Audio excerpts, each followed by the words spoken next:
What's up guys? I hope you are doing well. I am Abhimanyu. Welcome to Study with Amar.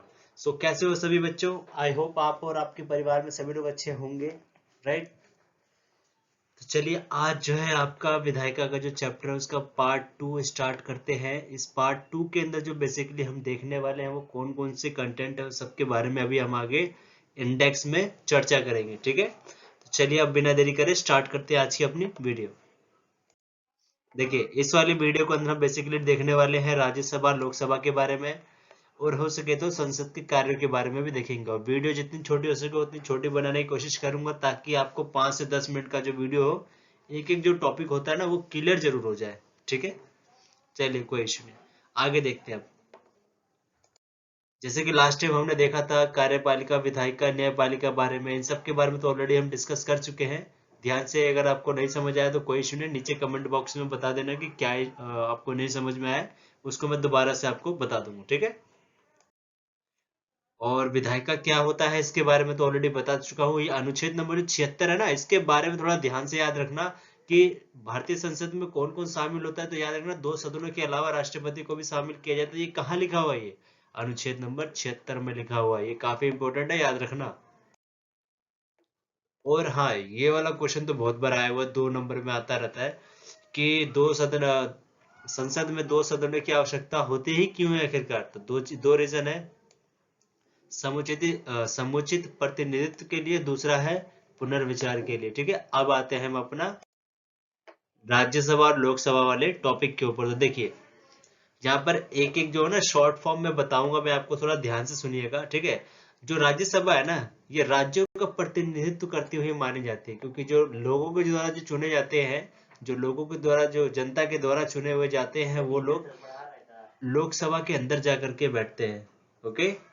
और जैसे कि देख पाते हैं हम लोग राज्यसभा के जो निर्वाचन का अगर देखें तो ये अप्रत्यक्ष विधि के माध्यम से होता है, ठीक है? अप्रत्यक्ष का मतलब क्या होता है कि जनता का हिस्सेदारी नहीं रहता है।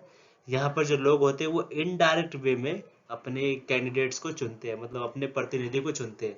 तो यहाँ पर क्या होता है कि पहले हम लोग लोकसभा हो गए, विधानसभा हो गए, इन सब जैसे लोगों को हम चुन लेते हैं, उसके बाद वो लोग जाकर के राज्यसभा के मेंबर्स को चुनते हैं। सो ये यहाँ पर बहुत बड़ा डिफरेंस है, ठीक है? तो ये याद रखिएगा। आगे देखते हैं कि किसी राज्य के लोग राज्य के विधानसभा के सदस्यों को चुनते हैं, वही चीज मैंने अभी जो बताई आप लोगों को। और फिर राज्य विधानसभा के निर्वाचित सदस्य राज्यसभा के सदस्यों को चुनते हैं, ठीक है जी? ध्यान से और ध्यान से देखिएगा इसको आगे। अब आगे देखते हैं कि इनका जो जब चुनाव हो जाता है तो आखिरकार ये कितने साल के लिए चुने जाते हैं, ये भी तो इम्पोर्टेंट मैटर करता है ना। तो ये लोग जो है 6 वर्षों के लिए चुने जाते हैं। काफी इंपॉर्टेंट क्वेश्चन है, बहुत बार पूछा गया है ये कि राज्यसभा के जो सदस्य संख्या है, जो वर्ष है, कार्यकाल है, वो कितने कार्यकाल का है, कितनी अवधि का होता है? तो वो 6 वर्ष का होता है। और एक और चीज याद रखना कि इसमें से 1/3 जो सदस्य होते हैं ना, 1/3 सदस्य वो हर 2 साल के बाद रिटायर हो जाते हैं। कहने का मतलब कि मान लीजिए कोई आदमी जो है 2000 में चुना गया, ठीक है? सन 2000 में चुना गया।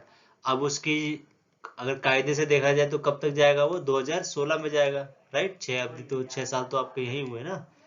लेकिन मान लीजिए एक और आदमी है जो कि 2000 की जगह 1990 में आया, मान लेते हैं, ठीक है? 1990 नहीं, 1998 मान लेते हैं, ठीक है? तो जो 1998 में ऑलरेडी जो चुना गया था व्यक्ति, उसका कार्यकाल कब तक होगा? ये 2004 तक हो जाएगा ना।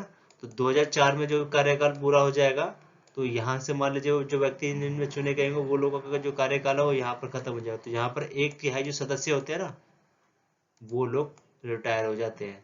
कहने का मतलब आपका ये। और एक चीज बता दूं, ये मत सोचिएगा कि जो राज्यसभा है वो कभी भी भंग हो जाती है। भंग नहीं होती है। भंग होने का मतलब क्या होता है कि किसी ने इस्तीफा दे दिया, जैसे कि लोकसभा में होता है ना कि प्रधानमंत्री ने इस्तीफा दे दिया तो सबको देना पड़ जाता है। ऐसा यहाँ पर नहीं होता है। यहाँ पर जो है राज्यसभा कभी भी भंग नहीं होती है, मतलब कि उसको बेखेरा नहीं जाता है। ओके। राज्यसभा में ये इंपॉर्टेंट चीज होती है। अगला चीज इसमें ये है कि अगर आप लोगों को राज्यसभा का सदस्य बनना है तो आपकी जो उम्र है वो कम से कम 30 साल तो होना जरूरी ही है, ठीक है? और एक आप लोगों से सवाल है मेरा, चलिए ये बताइए कि क्या राष्ट्र जो क्या बोलते हैं जो प्रधानमंत्री होता है, क्या वो राज्यसभा या लोकसभा किस में से चुना जाता है वो प्रधानमंत्री? ठीक है, आप लोगों का ये सवाल है कि जो लोकसभा का जो प्रधानमंत्री होता है वो कौन से सदन में जाकर के बैठता है, लोकसभा में या राज्यसभा में?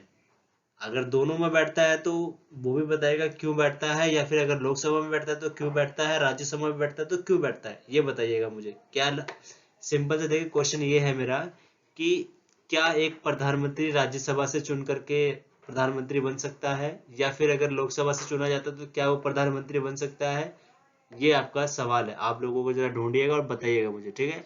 अगर ज्यादा कोई डाउट हो तो मनमोहन सिंह को भी देख लीजिएगा कि मनमोहन सिंह जब प्रधानमंत्री थे तो वो लोकसभा में बैठते थे या राज्यसभा में। उसके बाद आपको आइडिया लग जाएगा, इसका आंसर ऑटोमेटिकली मिल जाएगा आपको। ओके, अब चलिए अपनी नेक्स्ट स्लाइड में देखते हैं। देखिए, अभी तक तो हमने राज्यसभा के बारे में डिस्कस किया था, ठीक है। अब हम जरा डिस्कस करने वाले हैं लोकसभा के बारे में। लोकसभा में क्या होता है, यह जो है जनता का प्रतिनिधित्व करती है। जनता का प्रतिनिधित्व करने का मतलब कि जहां पर जो लोग होते हैं ना, वो डायरेक्टली अपने प्रतिनिधियों को चुनती है, ठीक है। यहाँ पर देखिए, प्रत्यक्ष विधि के माध्यम से चुना जाता है। और यहाँ पर कितने सालों के लिए चुना जाता है? ये 5 सालों के लिए। और हाँ, ये 5 साल इनके कोई परमानेंट नहीं है, ये भंग भी हो सकता है। भंग होने का मतलब प्रधानमंत्री ने इस्तीफा दे दिया या फिर इनसे मजबूरन करवाया गया तो वो बीच में छोड़ के जाना ही पड़ेगा उन लोगों को। और सीएम का भी तो ऐसा ही होता है, राइट। और हाँ, इसमें प्रधानमंत्री बनने के लिए कम से कम जो उम्र होनी चाहिए, या लोकसभा का जो सदस्य बनने के लिए कम से कम जो उम्र होनी चाहिए वो आपकी कितनी होनी चाहिए? 25 वर्ष तो होनी ही होनी चाहिए, ठीक है।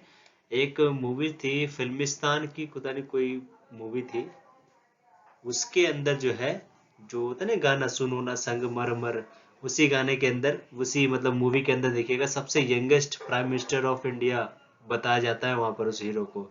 सो काफी अच्छा है, वहां पर बताया जाता है कि एज का क्राइटेरिया क्या रहता है अगर प्राइम मिनिस्टर बनना है किसी को। तो ये सारी चीजें वहां पर आपको दिखाई गई हुई है, आप ध्यान से देख लीजिएगा। ओके, और कभी कभी जो है ना लाइफ में एंजॉय भी किया करो, ताकि मूवीज देखो ताकि एंजॉय करो, और जितना टेंशन फ्री होकर के माइंड को पढ़ोगे उतना ज्यादा अच्छा रहेगा। हाँ, लेकिन हाँ, एक चीज थोड़ा आप ध्यान से देखते रहिएगा कि एग्जाम्स आपके नियर आते जा रहे हैं, तो अपने अपने आप को थोड़ा टाइट भी कर लो, ताकि ये नहीं कि मजे मजे बस कर रहे हैं और पढ़ाई वढ़ाई तो हो ही नहीं रही है, और फिर बाद में जाकर के पछता रहे हैं कि ये क्या हो गया, ठीक है। लास्ट में कोई नहीं पूछेगा ये क्या हो गया है, रब्बा रब्बा। चलो ठीक है, आज की वीडियो बस इतनी ही है, ठीक है। ये टॉपिक क्लियर हो गया। अब अगला जो हमारी जो वीडियो होगी, उस वीडियो के अंदर आपको मैं नेक्स्ट टॉपिक बताऊंगा, ठीक है। ये पार्ट 2 है, अगला वाला पार्ट 3 होगा। पार्ट 3 के अंदर जो है, अच्छा ये भी देखिए, इसी में डिफरेंस करके दिखा देता हूँ। देखिए, लोकसभा राज्यसभा के हैं, इसमें जो सदस्यों की संख्या है, देखिए लोकसभा में कितनी होती है? 552। राज्यसभा के अंदर जो अधिकतम संख्या हो सकती है वो 250 होती है, ठीक है। अगर कोई भी पूछता है कि लोकसभा की सदस्य संख्या बताओ तो 545 लिखना है आपको, ठीक है। अगर वो पूछे कि अधिकतम संख्या बताओ तो आपको 552 लिखना है। उससे पहले ही मत मान जाना कि यहाँ 552 होती है, 545 होती है, ठीक है। तो जो 530 है ना, ये अलग अलग जो राज्य के जो लोग हैं वो लोग चुनते हैं, निर्वाचित करके चुनते हैं, निर्याचित नहीं है, निर्वाचित करके क्षेत्र से चुने जाते हैं। और 13 जो है केंद्र शासित प्रदेशों से चुने जाते हैं, ठीक है। और 2 जो होते हैं एंग्लो इंडियन होते हैं, मतलब कि आधे इंडियन है और आधे विदेशी है, मतलब देशी और विदेशी दोनों लोग होते हैं ये लोग, ठीक है। अब आगे देख लीजिए, राज्यसभा के अंदर क्या है, अधिकतम संख्या 250 है। वैसे तो वर्तमान में 245 सदस्य संख्या है, ठीक है, जिसमें से 238 जो होते हैं ना, राज्य और केंद्र शासित प्रदेश के एमएलए द्वारा चुने जाते हैं, ठीक है। और जो 12 होते हैं ना, राष्ट्रपति के द्वारा मनोनीत किए जाते हैं। वो मनोनीत कहाँ से करते हैं लोग? जो राष्ट्रपति है वो कहाँ से मनोनीत करते हैं?